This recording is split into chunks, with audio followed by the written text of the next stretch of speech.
নমস্কাৰ এই মুহূৰ্তত আপোনালোকৰ বাবে এটা বিশেষ খবৰ লৈ আহিছোঁ। দিল্লীৰ মুখ্যমন্ত্ৰী অৰবিন্দ কেজৰিৱালৰ তৰফৰ পৰা কিছু মুহূৰ্তৰ আগতে সংবাদ মেলৰ আয়োজন কৰা হৈছে আৰু এই সংবাদ মেলত অৰবিন্দ কেজৰিৱাল সৰব হৈ পৰিছে নৰেন্দ্ৰ মোদীৰ বিৰুদ্ধে। কেজৰিৱালৰ প্ৰশ্ন যে দেশে যেতিয়া স্বাধীনতাৰ ৭৫ বছৰ উদযাপন কৰিবলৈ গৈ আছে সেই মুহূৰ্তত নৰেন্দ্ৰ মোদীৰ নেতৃত্বাধীন কেন্দ্ৰীয় চৰকাৰখনে দেশক দেউলীয়া কৰিলে নেকি? ফাৰ্ষ্ট অন টাইমত আমি আপোনালোকক জনাইছো এটা বিশেষ খবৰ। মোদী চৰকাৰ দেউলীয়া হ'ল নেকি এই প্ৰশ্ন উত্থাপন কৰিছে অৰবিন্দ কেজৰিৱালে। কিছু মুহূৰ্তৰ আগতে দিল্লীৰ মুখ্যমন্ত্ৰীগৰাকীয়ে এক সংবাদ মেল সম্বোধন কৰিছিলে। তাত তেওঁ প্ৰশ্ন কৰিছিলে যে বিনামূলীয়া সকলো আঁচনি কিয় বন্ধ কৰিব বিচাৰিছে নৰেন্দ্ৰ মোদীৰ নেতৃত্বাধীন বিজেপি চৰকাৰখনে। সৈনিকৰ পেঞ্চন বুজা ল'ব নোৱাৰাৰ বাবে কেন্দ্ৰই অগ্নিপথ আঁচনি আনিছিল। প্ৰথমবাৰৰ বাবে মোদী চৰকাৰে কৈছে যে সৈনিকক আমি পেঞ্চন দিব নোৱাৰো। এয়া ভাৰতৰ ইতিহাসত প্ৰথমবাৰৰ বাবে নৰেন্দ্ৰ মোদীৰ চৰকাৰ এখন প্ৰথম চৰকাৰ যোনে সৈনিকক পেঞ্চন দিব নোৱাৰো বুলি কৈছে। ইয়াৰ পূৰ্বে কোনো চৰকাৰে সৈনিকৰ পেঞ্চন দিয়াৰ পৰা বিৰত নাছিল।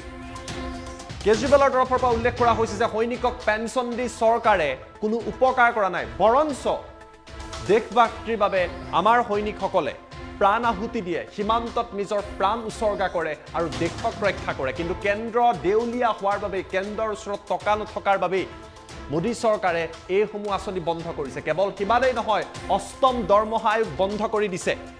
কেন্দ্ৰৰ টকাবিলাক কলৈ গ'ল বুলি প্ৰশ্ন কৰিছে অৰবিন্দ কেজৰিৱালে। কেজৰিৱালৰ তৰফৰ পৰা প্ৰশ্ন কৰা হৈছে যে কৰৰ নামত হাজাৰ হাজাৰ কোটি টকা সংগ্ৰহ কৰা হৈছে, কিন্তু চৰকাৰৰ ওচৰত টকা কিয় নাইকিয়া হৈছে? টকাৰ অভাৱত চৰকাৰে মনৰেগাৰ নিচিনা আঁচনি বন্ধ কৰিবলগীয়া হৈছে। কেন্দ্ৰ চৰকাৰে বৃহৎ পৰিমাণৰ কৰ সংগ্ৰহ কৰে, পেট্ৰল ডিজেলৰ নামত কৰ সংগ্ৰহ কৰে, কিন্তু ইয়াৰ পাছতো কিয় টকা নাইকিয়া হৈছে বুলি তেওঁ প্ৰশ্ন কৰিছে। এই টকাবিলাক ক'ত নাইকিয়া হ'ল? কেজৰিৱালৰ তৰফৰ পৰা কোৱা হৈছে যে একাংশ পুঁজিপতি বন্ধুৰ ঋণ মাফ কৰা হৈছে, একাংশ পুঁজিপতিৰ কৰ মাফ কৰা হৈছে, সেইবাবেই চৰকাৰৰ ওচৰত টকা নাই। ইয়াৰ পৰিৱৰ্তে স্বাধীনতাৰ ৭৫ বছৰত ঘেঁহু, চাউল, দৈ আদিৰ ওপৰত কৰ লগাইছে। পেট্ৰল ডিজেলৰ নামত হাজাৰ হাজাৰ কোটি টকা চৰকাৰে সংগ্ৰহ কৰিছে আৰু এই টকাসমূহ পুঁজিপতি বন্ধুৰ মাজত বিয়পাই দিয়াৰ বাবে এই টকাসমূহ নাইকিয়া হৈ পৰিছে। ইয়াৰ ফলত বিনামূলীয়া আঁচনি বন্ধ কৰিব বিচাৰিছে, চাউলৰ ওপৰত কৰ লগাইছে, ঘেঁহুৰ ওপৰত কৰ লগাইছে। এইদৰে সৰব হৈ পৰিছে অৰবিন্দ কেজৰিৱালে। আমাৰ লগত কেজৰিৱালৰ সেয়া মন্তব্য আছে, মন্তব্য আপোনালোকক দেখুৱাই দিছোঁ। अगर इनको ये लाखों करोड़ रुपए के कर्जे नहीं दिए जाते तो इस तरह की देश की हालत नहीं होती। एक और चीज पता चली है, अरबपति सुपर रिच लोगों के, इन्होंने बड़ी बड़ी कंपनियों के 5 लाख करोड़ रुपए का टैक्स माफ कर दिया। एक तरफ तो कर्जे माफ कर दिए और दूसरी तरफ इनसे जो टैक्स लेना था वो टैक्स माफ कर दिया। गरीब आदमी पे टैक्स लगा दिया। आपके गेहूं, आपके चावल, आपकी दही, आपकी छाछ, आपकी लस्सी, आपकी गुड़, आपकी शहद के ऊपर टैक्स लगा दिया। बड़े बड़े अमीर लोगों के 5 लाख करोड़ रुपए के, पिछले कुछ सालों में 5 लाख करोड़ रुपए के इन्होंने टैक्स माफ कर दिए, इन्होंने छूट दे दी इनको। इस देश का आम नागरिक आज ठगा हुआ महसूस कर रहा है। इस देश का आम नागरिक आज धोखा महसूस कर रहा है। ऐसे देश आत्मनिर्भर कैसे बनेगा? ऐसे तो अपने देश के युवाओं का और बच्चों का भविष्य अंधकार में है। अगर ये देश कुछ चंद लोगों के लिए चलेगा, अगर सारा सरकारी पैसा कुछ चंद लोगों पे उड़ाया जाएगा, तो देश आगे कैसे बढ़ेगा? पिछले कुछ दिनों से जिस तरह से जनता को फ्री में मिलने वाली सुविधाओं का विरोध किया जा रहा है, जिस ज़बरदस्त तरीके से विरोध किया जा रहा है, कहा जा रहा है कि अगर सरकारें जनता को फ्री में सुविधाएं देगी तो सरकारें कंगाल हो जाएंगी, देश के लिए बहुत आफत पैदा हो जाएगी, इन सारी फ्री की सुविधाओं को बंद किया जाए। इससे एक मन में शक पैदा होता है कि क्या केंद्र सरकार की आर्थिक हालत बहुत ज़्यादा कहीं ख़राब तो नहीं हो गई है? इतना ज़बरदस्त तरीके से विरोध क्यों किया जा रहा है? पिछले 70-75 साल से सरकारी स्कूलों के अंदर फ्री में शिक्षा मिलती आई है। पिछले 70-75 साल से सरकारी अस्पतालों में गरीबों को फ्री दवाइयाँ मिलती हैं, फ्री राशन हर महीने भेजा जाता है। अचानक ऐसा क्या हो गया कि इन सारी चीज़ों को बंद करने की इन सारी चीज़ों को वापस लेने की, इन सारी चीज़ों के खिलाफ इतना ज़बरदस्त विरोध क्यों पैदा हो गया? केंद्र सरकार की आर्थिक हालत ठीक तो है? अभी थोड़े दिन पहले ये अग्निवीर स्कीम लेके आए, अग्निवीर योजना। अग्निवीर योजना जब लेके आए तो कहा गया कि अग्निवीर योजना लाने की ज़रूरत इसलिए पड़ी क्योंकि सैनिकों का जो पेंशन का खर्चा है, सैनिकों का जो पेंशन का बिल है, वो इतना ज़्यादा बढ़ गया है कि केंद्र सरकार उसको बर्दाश्त नहीं कर पा रही। आज़ादी के बाद से आज तक पहली बार ऐसा हुआ है कि कोई केंद्र सरकार ये कह रही है कि हमारे से सैनिकों की पेंशन का बिल बर्दाश्त नहीं कर किया जा रहा। आज तक कभी किसी सरकार ने ये नहीं कहा कि देश की सुरक्षा के लिए पैसे की कमी पड़ गई है। आज तक किसी सरकार ने ये नहीं कहा कि सैनिकों की पेंशन का पैसा हम नहीं दे पा रहे हैं। सैनिकों को पेंशन दे के हम एहसान नहीं करते। सैनिक हमारे ऊपर एहसान करते हैं जब वो बॉर्डर के ऊपर अपनी जान दांव पे लगाते हैं। ऐसा क्या हो गया केंद्र सरकार को कि केंद्र सरकार के ऊपर, केंद्र सरकार अब सैनिकों के पेंशन की बिल भी, पेंशन, सैनिकों का पेंशन भी देने की हालत में नहीं बची है, और उन्होंने उस पेंशन के बिल को ख़त्म करने के लिए अग्निवीर योजना लेके आए हैं। अभी कुछ दिन पहले कहा गया कि हर 5-5 साल में केंद्र सरकार केंद्रीय कर्मचारियों के लिए एक वेतन आयोग बनाती है। 8वां वेतन आयोग अभी बनने वाला था। 8वां वेतन आयोग, केंद्र सरकार ने कहा है कि अब हम 8वां वेतन आयोग नहीं बनाएंगे। 8वां वेतन आयोग क्यों नहीं? हर 10-10 साल में बनता है। 8वां वेतन आयोग क्यों नहीं बनाएंगे? कह रहे हैं कि हमारे पास पैसा नहीं है, पैसे की कमी है। केंद्र सरकार के पास अपने केंद्र के कर्मचारियों का वेतन बढ़ाने के लिए भी पैसा नहीं बचा। कहाँ गया केंद्र सरकार का सारा पैसा? ऐसा केंद्र सरकार की इतनी बुरी क्या हालत हो गई है कि केंद्र सरकार के पास अपने अपने कर्मचारियों को जो हर बार बढ़ाया जाता था, वेतन आयोग बिठाया जाता था, वो भी नहीं बिठा रहे। मनरेगा, देश के गरीब से गरीब आदमी जिसके घर में कुछ भी नहीं होता, उस व्यक्ति को सरकार साल में 100 दिन की दिहाड़ी का पैसा देती है। 100 दिन का काम देती है और फिर 100 दिन का पैसा देती है दिहाड़ी के हिसाब से। केंद्र सरकार कह रही है हमारे पास वो पैसा भी नहीं है देने के लिए। पिछले साल के मुकाबले इस साल उस पैसे में 25% की कटौती कर दी गई है।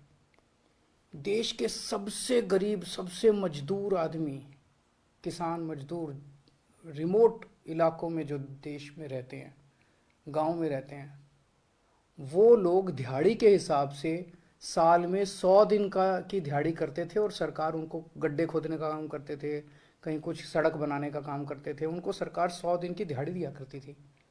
उसमें भी कटौती कर दी गई है। सरकार कह रही है पैसा नहीं है।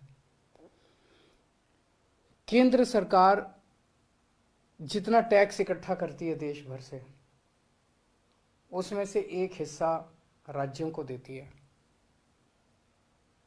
अभी तक ये था कि 42% उस टैक्स का हिस्सा राज्यों को देना होता था। पिछले कुछ वर्षों में ये भी घटा के 29-30% कर दिया गया है। राज्यों को जो पैसा केंद्र सरकार देती है उसकी भी कमी कर दी गई है। कह रहे हैं पैसा नहीं है। आखिर गया कहाँ केंद्र सरकार का सारा पैसा? 2014 में जितना टैक्स इकट्ठा करती थी केंद्र सरकार, उससे तो दुगना तिगुना टैक्स इकट्ठा हो रहा है आज की डेट में। ये सारा पैसा जा कहाँ रहा है? आज़ादी के बाद से आज तक 75 साल मना रहे हैं हम आज़ादी के। पहली बार एक गरीब आदमी की गेहूं और चावल के ऊपर टैक्स लगाया गया, खाने पीने की चीज़ों पे टैक्स लगाया गया है। कभी नहीं लगाया, किसी सरकार ने नहीं लगाया। सबसे क्रूर चीज है ये। एक बिल्कुल गरीब आदमी, एक भिखारी जिसके पास कुछ नहीं होता, वो भी मार्केट से जब गेहूं और चावल अब खरीद के लाएगा, उसको उस पर टैक्स देना पड़ेगा। किसी सरकार ने इतना क्रूर कदम नहीं उठाया था।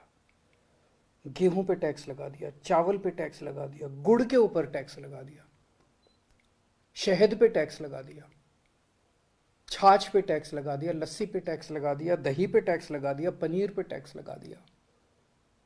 क्या जरूरत पड़ गई? क्या ऐसी क्या हालत हो गई केंद्र सरकार की कि गरीब से गरीब आदमी के खाने के ऊपर टैक्स लगाने की नौबत आ गई, जो आज तक 75 साल में कभी नहीं हुआ था। और केंद्र सरकार ने पेट्रोल और डीजल के ऊपर इतना टैक्स लगा रखा है, हर रोज बताते हैं 1,000 करोड़ रुपए का, 1,000 करोड़ रुपए की पेट्रोल और डीजल से टैक्स पे आमदनी होती है। साल में लगभग 3.5 लाख करोड़ रुपए की आमदनी होती है केंद्र सरकार की पेट्रोल और डीजल पे जो टैक्स लगा रखा है। कहाँ गया ये सारा पैसा? और अब कह रहे हैं कि सारी जितनी सुविधाएं जनता को फ्री में मिलती हैं वो बंद होनी चाहिए। सारे सरकारी स्कूल या तो बंद किए जाएं और या सारे सरकारी स्कूलों में बच्चों से फीस ली जाए, ऐसा कह रहे हैं ये लोग। आप सोच के देखो, अगर सरकारी स्कूलों में फीस लगने लग गई, देश के कोने कोने के अंदर सरकारी स्कूल, वैसे ही सरकारी स्कूलों के अंदर पढ़ाई खराब है, और अगर सरकारी स्कूलों में फीस लगने लग गई तो बच्चे को तो कोई नहीं पढ़ा पाएगा। आधे से ज्यादा बच्चे इस देश के अनपढ़ रह जाएंगे। देश आगे कैसे बढ़ेगा? कह रहे हैं कि सारे सरकारी अस्पतालों के अंदर अब पैसे लगने चाहिए। सरकारी अस्पतालों में जो फ्री का इलाज होता है वो बंद होना चाहिए। सरकारी स्कूलों से मेरे को याद आया कि कई राज्य सरकारों ने अब सरकारी स्कूलों में फीस लगा भी दी है। मैंने मीडिया में खबरें पढ़ी हैं कि एक राज्य के अंदर 120 रुपए महीना फीस लगा दी है, एक राज्य के अंदर 500 रुपए महीना फीस लगा दी है। कहां से लाएगा एक गरीब आदमी 500 रुपए महीना अपने बच्चों को पढ़ाने के लिए? अब ये सारे देश के अंदर सरकारी अस्पतालों के अंदर कह रहे हैं कि सरकारी अस्पतालों में बिना पैसे दिए इलाज नहीं होगा। गरीब आदमी के पास इलाज कराने के पैसे नहीं है, वो कहां से लाएगा पैसे इलाज कराने के लिए? और जिसके पास पैसे नहीं है उसका इलाज नहीं होगा। मर जाएंगे गरीब लोग इस देश के। और अब ये कह रहे हैं कि राशन भी, फ्री का राशन भी बंद होगा। फ्री नहीं होना चाहिए, फ्री का राशन भी बंद कर देना चाहिए। 75 साल तक जितनी केंद्र सरकारें आई, किसी को ऐसा घाटा नहीं हुआ कि फ्री का राशन बंद कर दिया गया। कब से मिल रहा है फ्री का राशन? कब से राशन की दुकानें कब से हैं? अब ये फ्री का राशन भी बंद करना चाहते हैं। प्रश्न उठता है, ये सारा पैसा केंद्र सरकार का गया कहां? 2014 में लगभग केंद्र सरकार का 20 लाख करोड़ का बजट होता था। आज केंद्र सरकार का लगभग 40 लाख करोड़ का बजट है। तो ये सारा पैसा जा कहां रहा है? इन्होंने अपने दोस्तों के, इन्होंने बहुत सुपर रिच लोगों के, जो अरबपति लोग हैं, ऐसे ऐसे लोगों के इन्होंने 10 लाख करोड़ रुपए के कर्जे माफ कर दिए। सरकारी पैसे से इन्होंने, इनमें जितने के कर्जे माफ किए, कई इनके दोस्त हैं। सरकारी पैसे से इन लोगों ने सुपर रिच लोगों के, अरबपति लोगों के 10 लाख करोड़ रुपए के कर्जे माफ कर दिए। किसी के 7,000 करोड़ रुपए माफ कर दिए, किसी के 10,000 करोड़ रुपए माफ कर दिए, किसी के 5,000 करोड़ रुपए माफ कर दिए। क्यों? अगर ये कर्जे माफ नहीं किए जाते, इतने करोड़ों करोड़ों हजारों लाखों करोड़ रुपए के अगर कर्जे माफ नहीं किए जाते, तो इनको खाने पीने की चीजों के ऊपर टैक्स लगाने की जरूरत नहीं पड़ती। अगर ये लाखों करोड़ों रुपए के कर्जे माफ नहीं किए जाते, तो आज इनके पास सेना के जवानों की पेंशन देने के लिए पैसे की कमी नहीं पड़ती। अगर इनको ये लाखों करोड़ रुपए के कर्जे नहीं दिए जाते, तो इस तरह की देश की हालत नहीं होती। एक और चीज पता चली है, अरबपति सुपर रिच लोगों के, इन्होंने बड़ी बड़ी कंपनियों के 5 लाख करोड़ रुपए का टैक्स माफ कर दिया। एक तरफ तो कर्जे माफ कर दिए और दूसरी तरफ इनसे जो टैक्स लेना था वो टैक्स माफ कर दिया। गरीब आदमी पे टैक्स लगा दिया। आपके गेहूं, आपके चावल, आपकी दही, आपकी छाछ, आपकी लस्सी, आपकी गुड़, आपकी शहद के ऊपर टैक्स लगा दिया। बड़े बड़े अमीर लोगों के 5 लाख करोड़ रुपए के, पिछले कुछ सालों में 5 लाख करोड़ रुपए के इन्होंने टैक्स माफ कर दिए। इन्होंने छूट दे दी इनको।